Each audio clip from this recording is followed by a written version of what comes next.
Okay.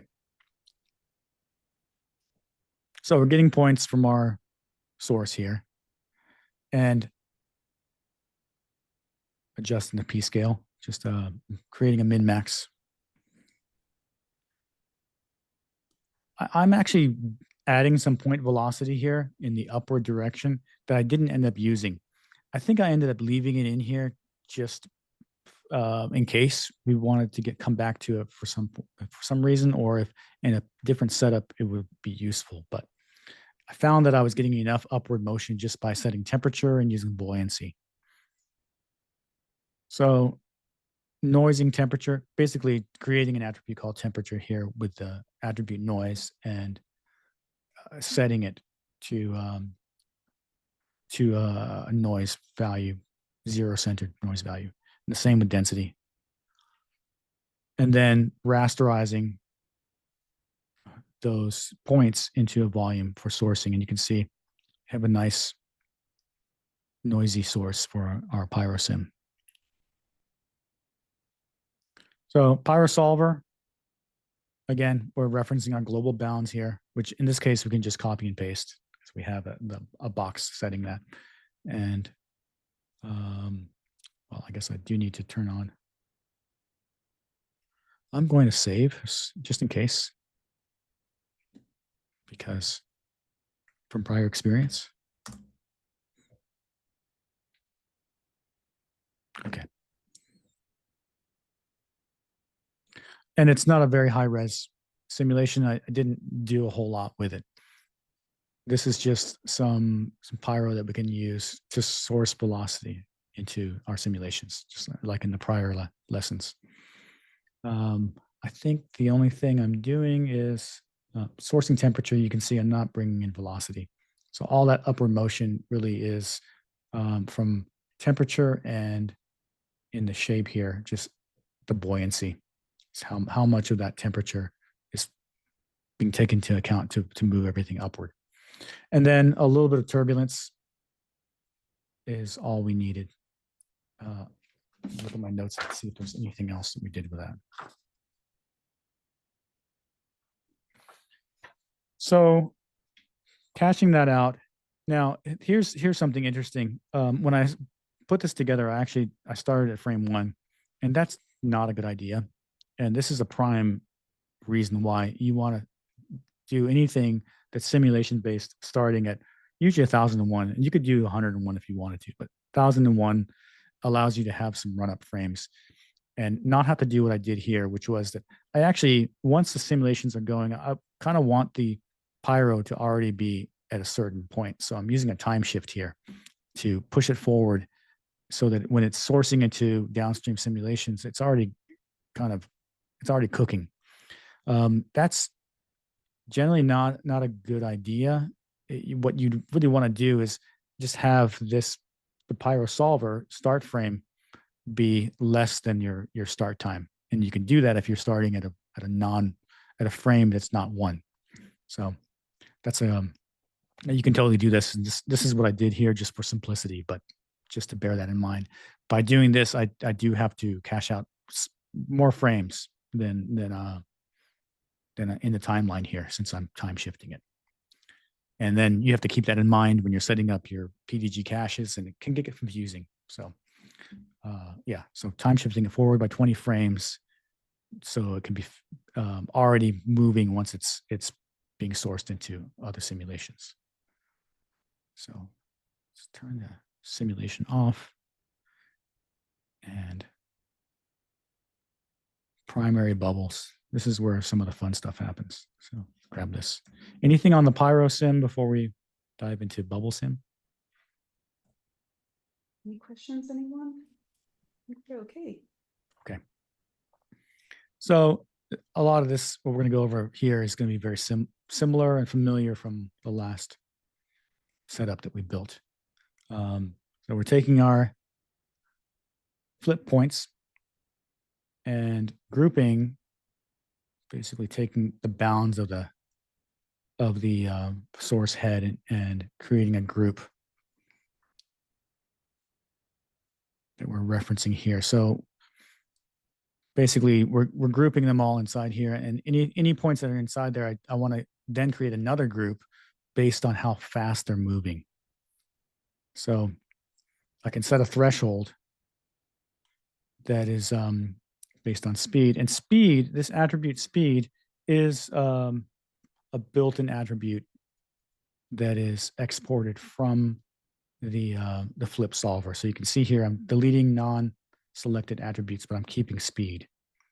So I can reference that here. So a threshold value for speed, and anything above that threshold, anything that's faster than that value gets put into a group called source. And what that means is I can blast away everything else, and I'm just getting the fastest points. I just want to source particles from the flip points that are really cooking, that are really moving.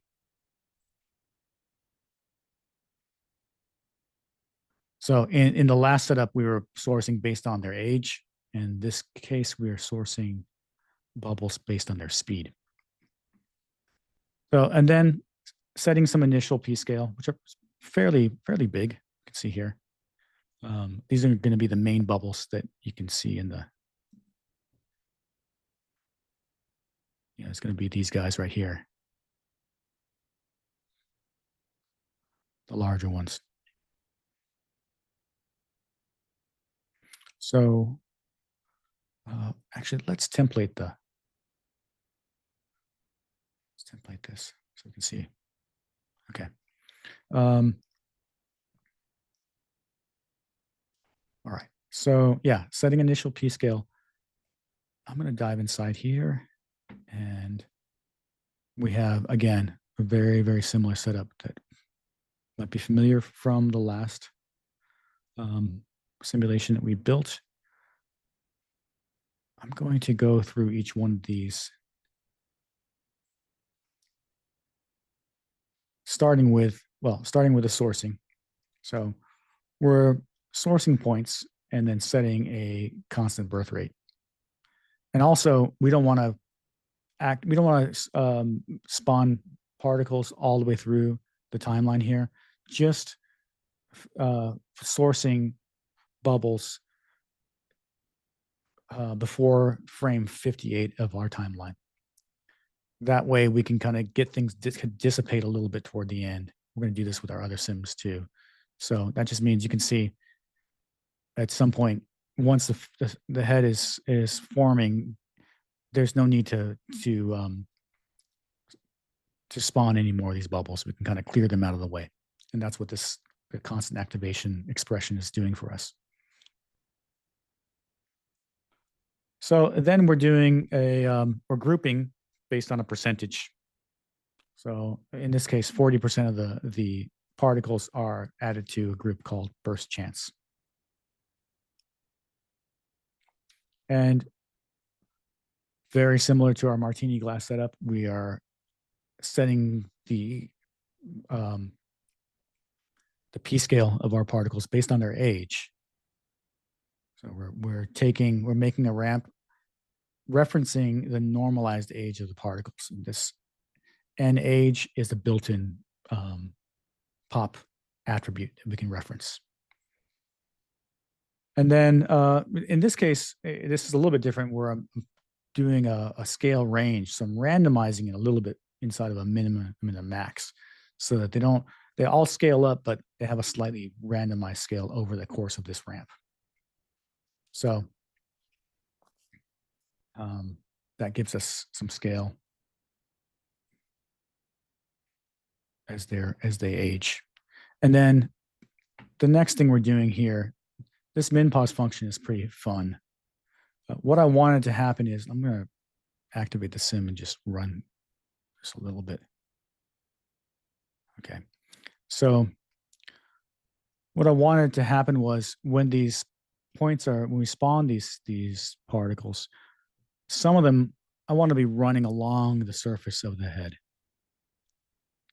Some of them you can go out in different directions, but a percentage of them we want to be kind of stuck to it.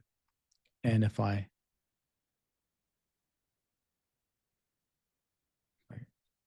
jump out of here, You can kind of see all the blue ones. I'm coloring the ones that are sticking to the surface blue. And they're running around along that. Basically, here, if we go back inside here, you can see in the inputs, I'm referencing in the SOP path the geometry of the head we prepped just for that. That's much smoother, and that gives us this kind of growing along the surface. And how the way it's doing that is, well, first of all, we're setting a rule for it. We're setting a random value because we only want a percentage of the points to do this. So 75% of the points. If it's less than the threshold, and if those points are below a y position of 1.6, then stick them to the surface. What the min pos function does is it just looks at the closest point on a surface. So this particle right here might actually be floating out here, but it's looking, min pos is looking, all right, well, there's the closest point on the surface. So it then takes the input and transforms that point to that. So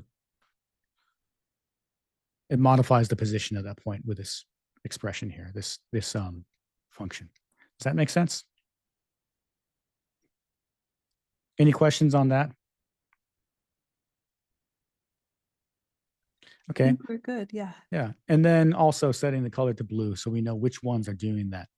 And because we have this other rule here in our if statement, it says they need to be below a y position of 1.6. That means they're not going to stick to the surface forever. So they will get to let's go to a side view here.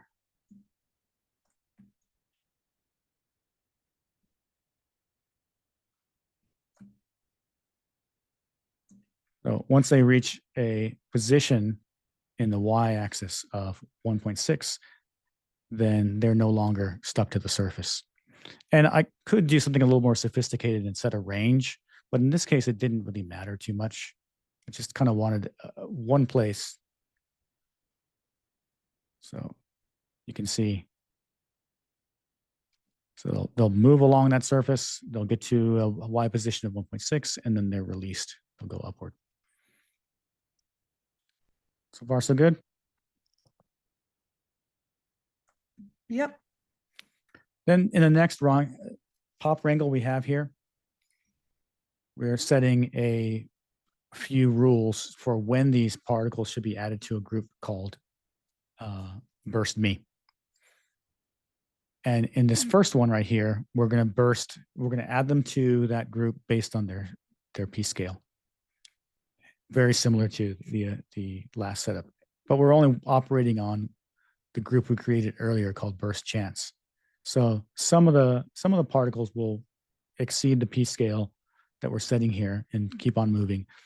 40% of them, the ones that we added to this burst chance, will reach a range of between 0.1 and 0.06 and 0.1.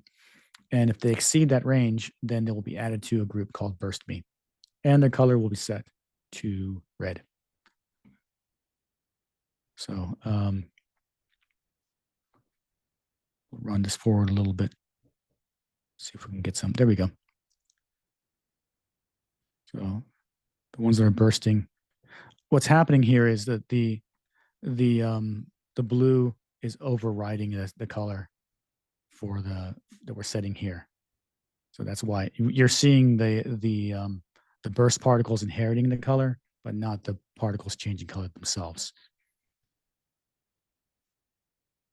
So in the next pop wrangle here, we have a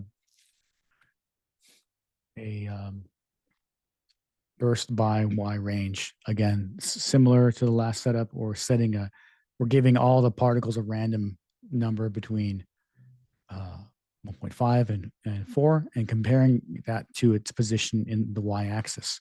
And once it reaches that position, it's added to the burst me group, and its color is set to green, which again, we're only seeing that color being inherited in the burst particles, which is what happens in the next step.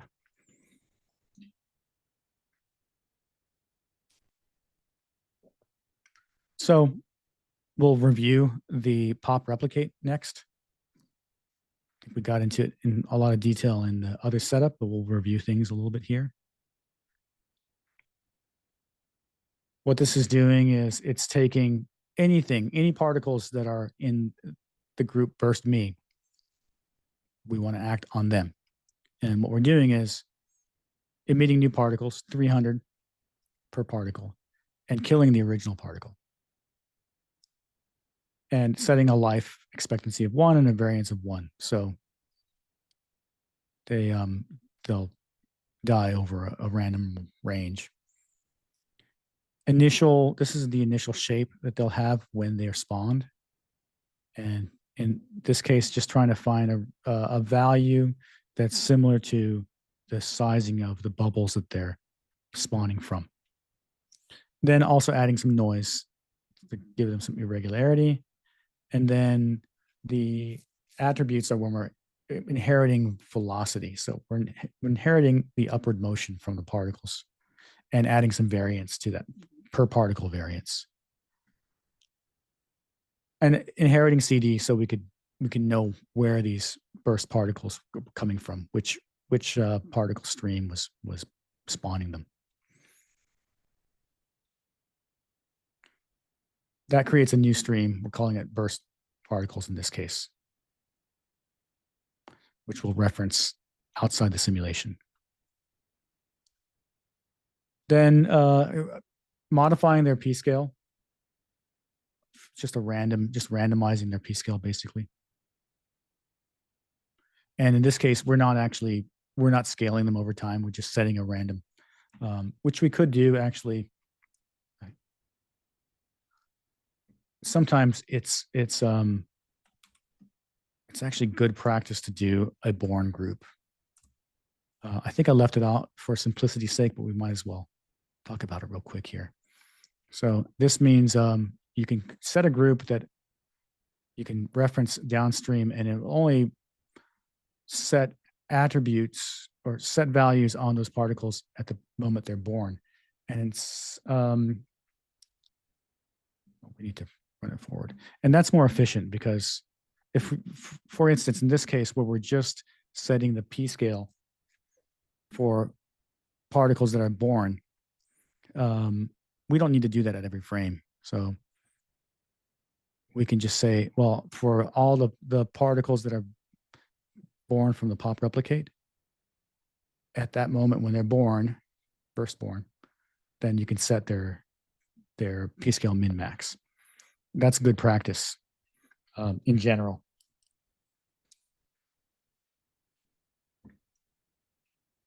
All right, and then next we are advecting.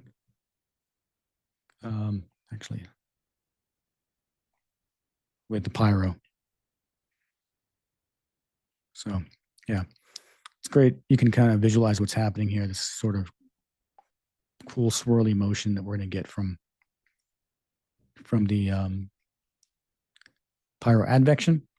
And in this case, we're advecting both the force, updating force, and velocity for the burst particles. So I turn off this guide. This should be the same, actually. Yeah, very similar. Just it's just less amplitude. It's adding less velocity.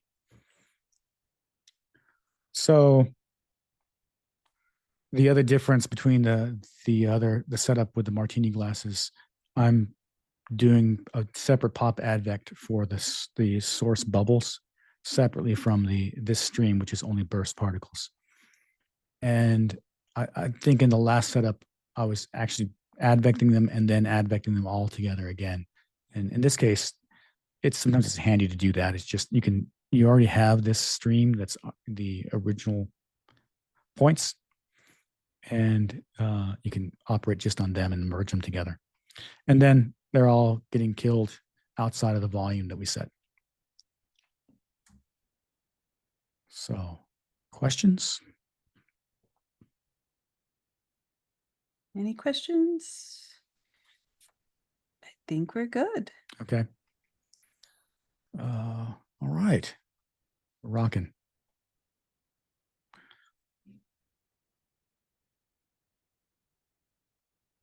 So the other thing that was kind of fun, I thought, is to have similar to the foamy bubbles that we have in our martini glass, is to create some mid-scale bubbles over here that we can render as again as points. They're not super small, but they're not big enough for us to copy geometry to them. And what I'm doing here is again just using sourcing uh, from the fastest moving flip particles again. And what that looks like is these these are fairly quick to simulate, so it didn't feel like it was necessary to run a cache on them. So yeah, these are inheriting velocity from our flip simulation, sort of give us a nice leading, some leading motion. Look in the, it's going to be these points right here. They're sort of shooting upward and giving us kind of anticipating the effect it's building. And there's not a whole lot going on in the sim on these. If I dive inside here, I'm just sourcing all points in this case. I actually do want more denser points than denser particles than I have for the larger bubbles.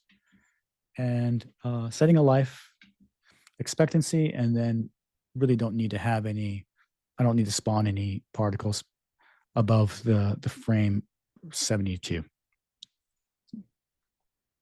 Then again, advecting advecting their velocity with the pyro sim and giving it a little bit of extra upward motion and some noise. And that's it.